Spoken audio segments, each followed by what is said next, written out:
আসসালামু আলাইকুম রহমতুল্লাহ।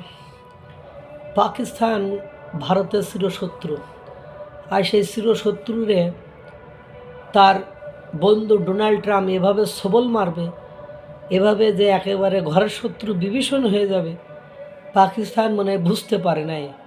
পাকিস্তান যদি বুঝতে পারতো তাহলে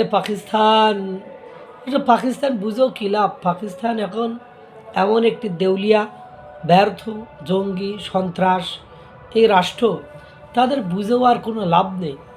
কিন্তু তারপরেও তাদের সামনে একটা আশা দেখা গিয়েছিল, আশার আলো ফুটেছিল যে বিশ্বের সবচেয়ে বড় পরাশক্তি মার্কিন যুক্তরাষ্ট্রের ডোনাল্ড ট্রাম্প, মানে রাষ্ট্রপতি প্রেসিডেন্ট ডোনাল্ড ট্রাম্প পাকিস্তানের পাশে আছে। মানে যতগুলো অনুষ্ঠান ডোনাল্ড ট্রাম্প ক্ষমতা আসার পরে হয়েছে, সব জায়গায় শাহবাজ শরীফ অর্থাৎ পাকিস্তানের প্রধানমন্ত্রী ডোনাল্ড ট্রাম্পের পাশাপাশি থাকার চেষ্টা করেছেন। যখন অপারেশন সিঁদুরের পরে অর্থাৎ পেহেলগামের ঘটনার পরে ভারত যখন অপারেশন সিঁদুর করে পাকিস্তানে নাজেহাল করে ফেললো, বুঝলো এবার মনে হয় আমাদের লাল করে ফেলবে, চুটিয়ে চুটিয়ে লাল করে ফেলবে। তখন আমেরিকার শরণাপন্ন হলো, ডোনাল্ড ট্রাম্পের শরণাপন্ন হলো, তার কাছে কাকুতি মিনতি করে যুদ্ধটা কোনোভাবে বন্ধ করে নিল। বন্ধ করে নেওয়ার পরে আপনার এবার ডোনাল্ড ট্রাম্পের নোবেল শান্তি পুরস্কারের বিষয়টি এলো।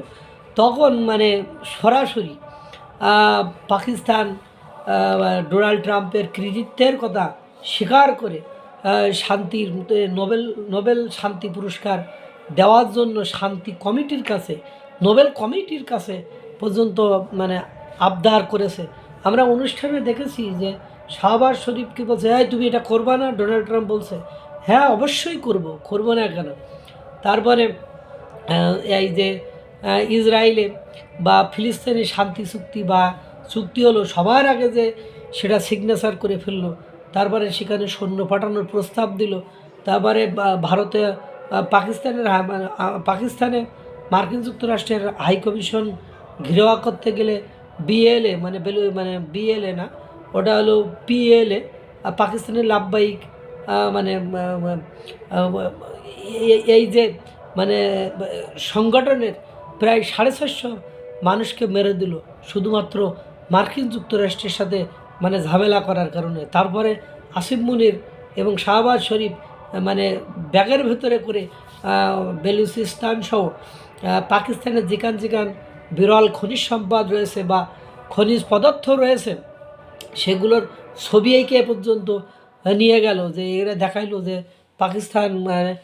পাকিস্তানের কী আছে, এগুলো তুললে আপনি ভাগ পাবেন, আপনারা দিয়ে আমরা কাজ করতে চাই, এইসব কত রকম সুযোগ সুবিধা। এবং ডোনাল্ড ট্রাম্পের কোনো বিরোধিতা নাই, ডোনাল্ড ট্রাম্প যা বলেছে তাই। ডোনাল্ড ট্রাম্প বসতে বললে বসেছে, উঠতে বললে উঠেছে, নাচতে বললে নেচেছে। এখন সেই ডোনাল্ড ট্রাম্প ভারতের সাথে ফাদার অফ অল ডিলস করে ফেললো। ডিলসের নাম কি? Father of all deals. সেই ফাদার অফ অল ডিলসের পরে ডোনাল্ড ট্রাম্প প্রশাসন একটি মানচিত্র, ভারতের একটি মানচিত্র প্রকাশ করেছে। সেই মানচিত্রে পাকিস্তানের অধীনে থাকা আজাদ কাশ্মীরকে ভারতের অন্তর্ভুক্ত করে দিয়েছে, অর্থাৎ সেটার মালিকানা বোঝাতে চাচ্ছে এটা ভারতের। ভারত এটা ইচ্ছা করলে নিয়ে নিতে পারে বা ভারত। তাহলে এটা বলেন এটা কোন ধরনের সবল, যে ডোনাল্ড ট্রাম্পের জন্য নোবেল শান্তি পুরস্কারের জন্য দাবি করলো, যার কথায় ওঠে বসে, সে যেদিকে নিয়ে যায় ওই দিকে যায়, সে নাচতে বললে নাচে, সে গাইতে বললে গায়, সে হাসতে বললে হাসে, সে কাঁদতে বললে কাঁদে। আর সেই ডোনাল্ড ট্রাম্প এখন পাকিস্তানকে একেবারে নিঃস্ব করে, অসহায় করে সমুদ্রের মাঝখানে ফেলে ভারতের হাত ধরে চুক্তি টুক্তি করে ভারতের বন্ধু হয়ে গেছে। এবং পাকিস্তান অধ্যুষিত পাকিস্তানের দখলে থাকা অঞ্চলটিকেও সে কী করতে চাচ্ছে, ভারতের দিয়ে দেওয়ার ফলে প্ল্যান প্রোগ্রাম করেছে। এটাই বাস্তবতা। তুমি শক্তিধর না হয়ে, তুমি অস্ত্রশস্ত্র কিনে, তুমি ইকোনমিক্যালি পাওয়ারফুল না হয়ে, তুমি অর্থনৈতিকভাবে শক্তিশালী না হয়ে, তুমি অস্ত্রে পেট ভরে না ভাই। দিন শেষে যে অস্ত্রে পেট ভরে না, কারে ভয় দেখাবা? যারে ভয় দেখাবা সে তোমার চেয়ে কোনো অংশে কম নয়। সুতরাং ওই অস্ত্র দিয়ে ভয় দেখাতে, যে অস্ত্র কিনতে কিনতে দেশটারে এমন জায়গায় নিয়ে গেছো, দেশের অর্থনীতি বলি কোনো কিছু নেই।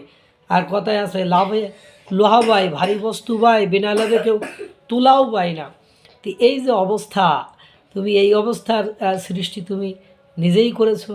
তোমার তোমার মানে এই যে পরিণতি, তোমার যে এই অবনতি, এই অবনতির জন্য তোমার অহংকার, তোমার মানে দেশের জনগণের কথা না ভেবে তুমি নিজের ক্ষমতাটাকে পাকাপোক্ত করে রাখা, তুমি ক্ষমতায় থাকার যে দুরভিসন্ধি, তোমার যে মানে অন্যায় বা তোমার যে খারাপ মতলব, সেই মতলব থেকে তুমি অস্ত্র কেনো, তুমি যুদ্ধ করার চেষ্টা করো। অথচ দেখো তোমার আশেপাশের বাগরাম ঘাঁটি সে এখন মনে করে ভারতের দখলে, অথচ এই বাগরাম ঘাঁটি আফগানিস্তানের একসময় মার্কিন যুক্তরাষ্ট্রের দখলে ছিল।